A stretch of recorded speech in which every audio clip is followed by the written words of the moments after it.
രണ്ടാം ലോകമഹായുദ്ധം 1939 കുറയ്ക്കുക 1945 വരെയുള്ള കാലത്തു ആഗോളതലത്തിൽ സഖ്യകക്ഷികളും അച്ചുതണ്ടുശക്തികളും തമ്മിൽ നടന്നു.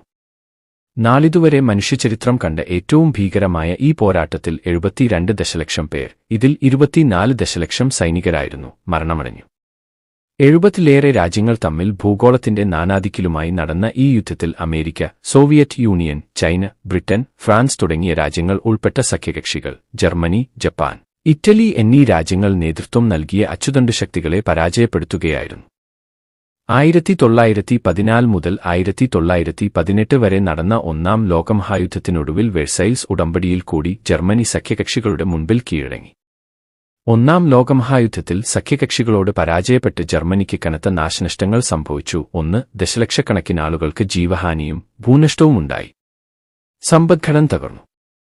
എന്നാൽ 14 വർഷത്തിനുശേഷം 1933 ജനുവരിയിൽ അഡോൾഫ് ഹിറ്റ്ലറുടെ നാസി പാർട്ടി അധികാരത്തിൽ വന്നതോടെ വെറും 6 വർഷത്തിനുള്ളിൽ ജർമ്മനി സാമ്പത്തികവും സൈനികവുമായി വൻശക്തിയായി മാറി. ഫ്യൂറർ, നേതാവ് എന്നത് ഹിറ്റ്ലറുടെ ജനപ്രിയ പേരായി മാറി. 20 വർഷം മുൻപ് വെഴ്സൈൽസ് ഉടമ്പടിയിൽ കൂടി ലോകത്തിനു മുൻപിൽ നിന്നും നേരിട്ട നാണക്കേടിൽ നിന്നും മോചനം നേടാനും ലോകത്തിൽ ശുദ്ധരക്തത്തിന് ഏക ഉടമകളെന്ന് ഹിറ്റ്ലർ അവകാശപ്പെട്ടിരുന്ന ആര്യന്മാരുടെ സമ്പൂർണാധിപത്യത്തിനുമായി ഹിറ്റ്ലറുടെ ജർമ്മനി ഒരുങ്ങുകയായിരുന്നു. 1933 ഒക്ടോബറിൽ ജർമ്മനി ലീഗ് ഓഫ് നേഷൻസിൽ നിന്നു പിന്മാറി. 1934 വെഴ്സായ് ഉടമ്പടിയെ കാറ്റിൽ പറത്തിക്കൊണ്ടു ജർമ്മനി വായുസേന രൂപവത്കരിച്ചു. ഒപ്പം തന്നെ നാവികസേനകളെയും വിപുലീകരിച്ചു. ഇതിനിടയിൽ 1935 ഒക്ടോബറിൽ മധ്യധരണ്യാഴിയിൽ ആധിപത്യം ലക്ഷ്യമാക്കി ഇറ്റലി അബിസീനിയെ ആക്രമിച്ച് കീഴ്പ്പെടുത്തി. 1937 ജനുവരിയിൽ ഹിറ്റ്ലർ വെർസായ് ഉടമ്പടിയെ അസാധുവായി പ്രഖ്യാപിച്ചു. ഇതേ കൊല്ലം സെപ്റ്റംബറിൽ ജപ്പാൻ ചൈനയെ ആക്രമിച്ച് ഏഷ്യയിലും സംഘർഷാവസ്ഥ സൃഷ്ടിച്ചു. ജർമ്മൻ ഭാഷ സംസാരിക്കുന്ന ഭൂപ്രദേശങ്ങളെ ഏകീകരിച്ചു റൈൻലാൻഡ് വിപുലീകരിക്കുക എന്ന ലക്ഷ്യത്തിൽ 1938 ജർമ്മനി ഓസ്ട്രിയയെ കീഴ്പ്പെടുത്തി. തുടർന്ന് ചെക്കോസ്ലോവക്യയിലെ ജർമ്മൻ ഭൂരിപക്ഷ പ്രദേശമായ സുഡറ്റൻലാൻഡ് എന്ന പ്രവിശ്യയിൽ ജർമ്മനി അവകാശം ഉന്നയിച്ചു. വെഴ്സൈൽസ് ഉടമ്പടി പ്രകാരം ചെക്കോസ്ലോവക്യയുടെ നിയന്ത്രണം ഫ്രാൻസ്, ബ്രിട്ടൻ, ഇറ്റലി എന്നീ രാജ്യങ്ങളുടെ കൈവശമായിരുന്നു.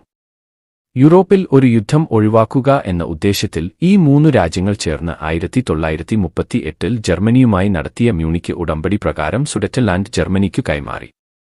തുടർന്ന് 1939 ജനുവരി മുതൽ ഏപ്രിൽ വരെ യഥാക്രമം ജർമ്മനി ബൊഹീമിയയും ഇറ്റലി അൽബേനിയയും ജപ്പാൻ ഹൈനൻ ദ്വീപുകളെയും ആക്രമിച്ചു കീഴ്പ്പെടുത്തി. യുദ്ധത്തിന്റെ ആരംഭം. തിരുത്തുക. യൂറോപ്പിലെ യുദ്ധം. തിരുത്തുക.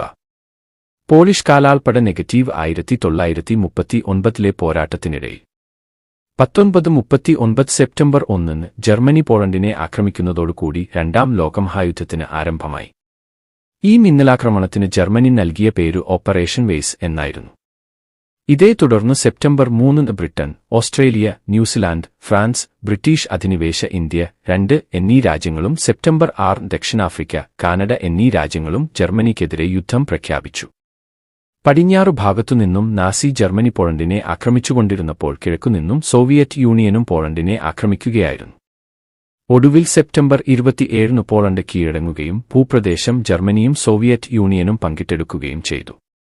1940 ഏപ്രിൽ 9 നാസി ജർമ്മനി ഓപ്പറേഷൻ വെസൻബർഗ് എന്ന സൈനിക നടപടിയിലൂടെ ഡെൻമാർക്ക്, നോർവേ എന്നീ രാജ്യങ്ങളെയും മെയ് 10 ഓപ്പറേഷൻ ഗെൽബ് എന്ന നടപടിയിലൂടെ ഹോളണ്ട്, ബെൽജിയം, ലക്സംബർഗ് എന്നീ രാജ്യങ്ങളെയും ആക്രമിച്ചു കീഴ്പ്പെടുത്തി.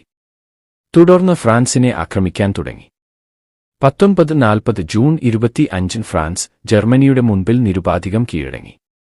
ഫ്രാൻസ് അധിനിവേശത്തിന് ജർമ്മനി നൽകിയ പേര് ഓപ്പറേഷൻ റെഡ് എന്നായിരുന്നു. അച്ചുതണ്ട് ശക്തികൾ.